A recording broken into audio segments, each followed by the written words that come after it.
En direct de la ville de Goma ce lundi, les affrontements continuent au niveau de l'aéroport.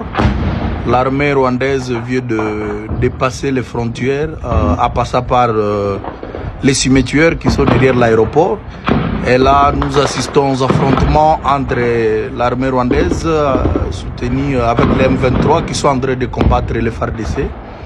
Nos vaillants soldats continuent toujours à donner la défense. Et voilà, de l'autre côté, c'est l'aéroport Tsoukoudou. L'aéroport Tsoukoudou au centre de la ville reste toujours au contrôle. Voilà. C'est votre Daniel, le fliasseur de la ville qui vous donne l'actualité, Daniel Kizito. Je suis là, au coin, en train de vous donner l'actualité. Je crois que vous écoutez les coups de balle. C'est l'affrontement à l'aéroport, l'armée rwandaise avec les M23 qui sont en train de tenter de récupérer notre aéroport, mais il y a toujours la défense de notre armée congolaise qui continue à faire la défense. Voilà. Je vous laisse un peu écouter ce qui se passe. Voilà. Les cris de balles, voilà, c'est ça la situation. Tout le monde reste couché dans la maison. La circulation des avenues bien contrôlée par les FARDC, mais il y a déjà l'armée rwandaise avec ses troupes bien armées. Nous attendons aussi les cris de les armes lourdes qui sont venues de Rwanda, qui commencent à faire l'offensif avec notre armée. Donc la situation au Congo, personne jusqu'à ce jour n'arrive à régler ce problème-là. Le conflit qu'il y a au Congo, on connaît le problème, on connaît le vrai souci, on sait où arrêter ce conflit-là. Mais les gens font comme si ils ne savent pas. Et quand je dis ces gens, je parle de ces dirigeants dans le monde entier, ceux qui dirigent le monde et qui le savent très bien. Et tout le monde, tous, même les chaînes de médias que nous qualifions d'impérialistes, le disent. Le Rwanda est à la base de tout ce problème-là. Et ce n'est pas que le Rwanda. Le Rwanda, c'est un intermédiaire. Derrière, il y a des multinationales, il y a des entreprises étrangères qui profitent de ce conflit pour pouvoir se remplir les poches avec les ressources minières du Congo et les trafiquants d'armes. Ces États-là qui vendent les armes pour des guerres, on sait les États qui profitent. On sait que les États-Unis se sont fait de l'argent à travers les guerres. Donc, nous sommes nés, nous avons connu le conflit du Congo. Aujourd'hui, nous avons plus de 30 ans et nous connaissons le conflit du Congo. Toujours cette population qui meurt, qui ne comprend même pas les enjeux de ce problème qui existe, qui sont de loin liés à cette envie, à ces enjeux économiques. Ils ne savent pas, mais ils meurent à cause de ça. Donc, il y a déjà lundi, nous nous réveillons tous avec cette information comme quoi il y a l'attaque, il y a eu l'assaut du mouvement M23, le mouvement du 23 mars, qui au niveau à l'est du Congo, au niveau de Goma, si je ne me trompe pas. Des échanges de tirs très intenses ont repris ce matin à la frontière entre la ville rwandaise de Gisenyi, où je me trouve, et Goma, en RD Congo, une ville assiégée par le groupe armé M23 soutenu par le Rwanda depuis plusieurs jours maintenant. Ce lundi, de nombreux combats, de tôt le matin jusqu'à tard dans la nuit, ont déjà eu lieu à différents points frontières entre l'armée rwandaise et l'armée congolaise et ses alliés, principalement des milices locales. Pour l'instant, les rues sont presque vides ici dans la ville de Gisenyi, puisque hier, au moins 5 civils rwandais ont été tués par des chutes de mortiers et balles perdues et au moins 35 ont été blessés selon l'armée rwandaise qui dit, elle, est bien continuer de défendre sa frontière contre les attaques. Environ 120 soldats de l'armée congolaise et leurs alliés se sont rendus à la frontière avec le Rwanda et ont déposé les armes. Ils sont maintenant en détention.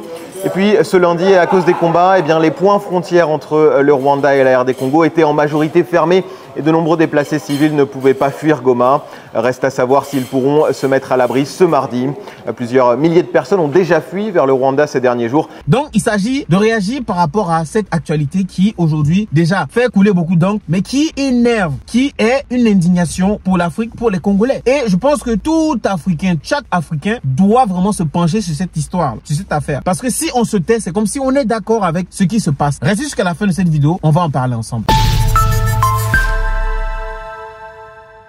Chers amis, bonjour, bonsoir, ça dépend de l'heure à laquelle vous regardez cette vidéo. J'espère que vous allez super bien. Bienvenue sur ma chaîne, moi c'est Larry Amam. Je traite des sujets d'actualité et d'histoire, donc géopolitique. Donc si ce sont des choses qui te parlent, qui te passionnent, bienvenue sur la chaîne, abonne-toi, active la cloche de notification, partage autour de toi et réagis en commentaire. Ce serait intéressant parce que nous sommes plusieurs, nous sommes à peu près 15 000 sur cette chaîne. Et ton apport par rapport au sujet que je traite sur cette chaîne, ça peut être différent de ce que je pense, mais tu peux le faire savoir dans les commentaires, dans le respect de la communauté. Alors, chers amis, on se lève le matin, un lundi, puis lundi, on a cette information comme quoi le M23, on a l'attaque.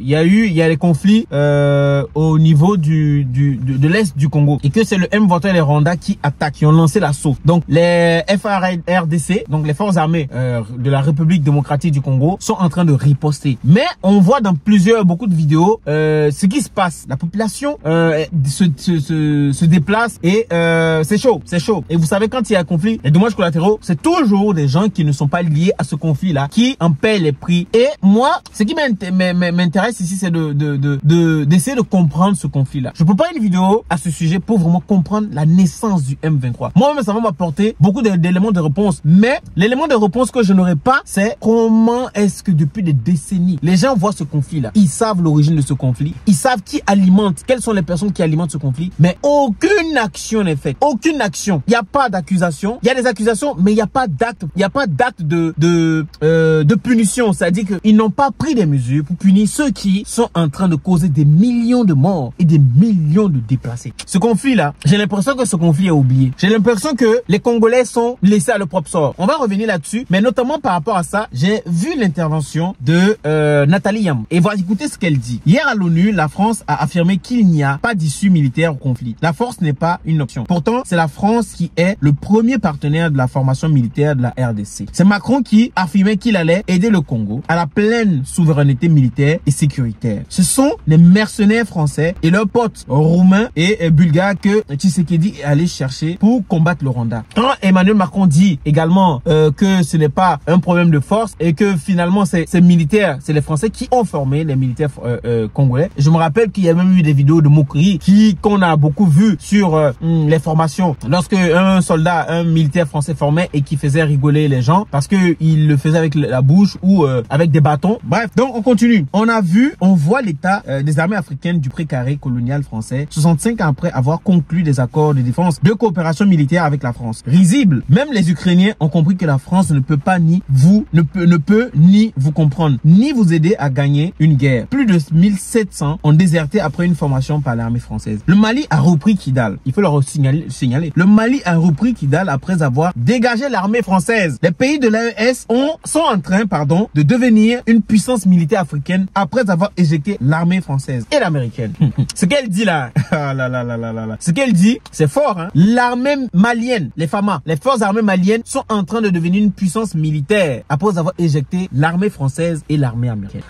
Mais c'est Tshisekedi qui compte sur la France pour sauver le Congo des griffes des rapaces rwandais, occidentaux et israéliens qui le dépaissent. C'est lui qui court à l'ONU chercher de l'aide auprès de ceux-là même qui financent la balkanisation du pays. L'esclave qui n'est pas capable d'assumer sa révolte ne mérite pas que l'on s'apitoie sur son sort. Ça, c'est une parole de Thomas Sankara et qui aujourd'hui est d'actualité. Cet esclave répondra seul de son malheur s'il se fait des illusions sur la condescendance suspecte d'un maître qui prétend l'affranchir. Seule la lutte libère. Rien à ajouter à ces paroles de Thomas Sankara à part souhaiter aux Congolais de s'unir pour enfin mettre à la tête de l'État un leadership patriote, courageux et intelligent.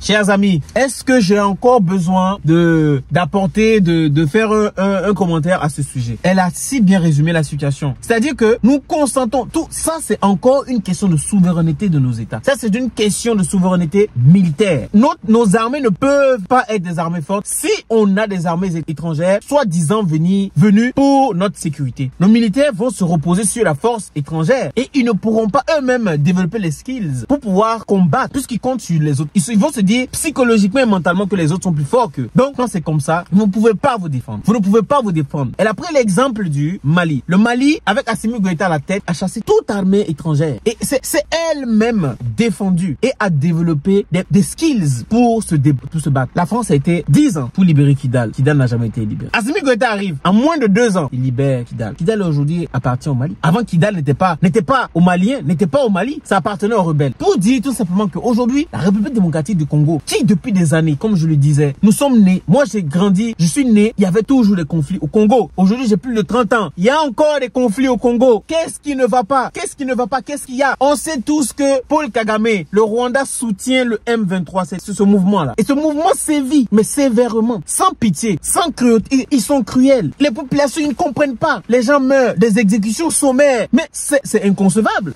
On n'y croit pas. Donc aujourd'hui, voici ce qui se passe. Aujourd'hui, même le M23 soutenu, il n'ont peur de rien. Ils savent ce qui comptait. Derrière, il y a les Américains, il y a des hommes d'affaires, il y a des entreprises qui ont besoin que ce conflit perdure pour que eux derrière, ils puissent s'accaparer des mines, des richesses à des coûts dérisoires, ce qui va coûter derrière la vie à des millions de personnes. Et ça, la communauté internationale s'en fout royalement. Tshisekedi compte sur la communauté internationale, Tshisekedi compte sur la France. Mais je pense que ça, c'est une leçon. Parce que là, aujourd'hui, personne, la communauté internationale et toutes ces personnes-là, personne ne dit un mot. Ils savent, personne ne dit un mot. Et les Congolais meurent comme ça. Chers amis, je pense que le Congo doit prendre ses responsabilités. Et je pense que c'est ce qui est en train de se passer. J'ai vu quelque part comme quoi Félix Tshisekedi doit aller rencontrer le président malien. Je ne sais pas si c'est vrai. Ça peut être, j'ai pas vérifié cette information, mais je le dis parce que je l'ai entendu sur les réseaux. Et beaucoup de gens ont parlé de cela. Donc, il va voir Assimi Goïta pour peut-être demander comment il a fait pour reprendre Kidal parce qu'il a envie de reprendre l'Est du Congo. Chers amis, moi, tout ce que je pleure ici, c'est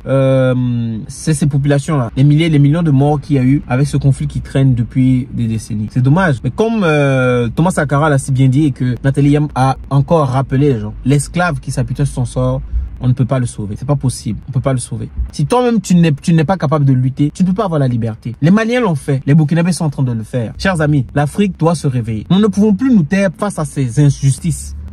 On a vu, quand il y a eu les coups d'État de l'autre côté, les coups d'État au Mali, au Burkina et au Niger, tout de suite, il y a eu des fortes mesures, il y a eu des accusations, il y a eu la CEDEAO qui a sanctionné. Qui sanctionne le Rwanda aujourd'hui? Qui sanctionne Kagame? Kagame doit être poursuivi. Kagame doit être poursuivi. Je le répète et je le dis. Kagame doit être poursuivi. Ce monsieur-là, on le voit comme ça avec un air, comme si c'est quelqu'un qui ne peut pas faire mal à une mouche. Mais peu importe ce qu'il fait dans son pays, et Kagame, ce qui se passe, le M23 et toutes ces personnes qui fournissent des armes, le business des armes, qui vendent des armes à ces mouvements rebelles là, c'est qui? L'Afrique ne fabrique pas d'armes. Nos pays africains, Afrique subsaharienne, Afrique du centre du Congo, qui fabrique des armes? On achète des armes. Et je pense que maintenant, il faudrait que la donne change. Le Mali a commencé avec l'annonce faite par le président le 20 janvier de l'industrie d'armement au Mali. L'Afrique doit faire peur maintenant. On ne peut plus laisser les choses comme ça se passer. Il faudrait qu'on se réveille. Il faudrait qu'on partage. Il faudrait qu'on en parle. C'est très très très important. On peut plus se taire. Se taire, c'est être d'accord. Se taire, c'est d'accord. Je pense que Félix Tshisekedi, oui, il essaie de faire quoi que ce soit entre griffes, mais il n'est pas rapproché à ce conflit parce que lui, il dort dans un palais. Toutes ces personnes-là dorment dans un palais. Mais ceux qui sont déplacés, à chaque fois, ils sont obligés de se déplacer, de créer des camps, de déplacer, qui meurent. Des gens qui meurent. Qu'est-ce que vous voulez? C'est parce que le conflit ne les touche pas. Bref, c'était moi. Dites-moi ce que vous pensez. Partagez cette vidéo. On se dit à la prochaine.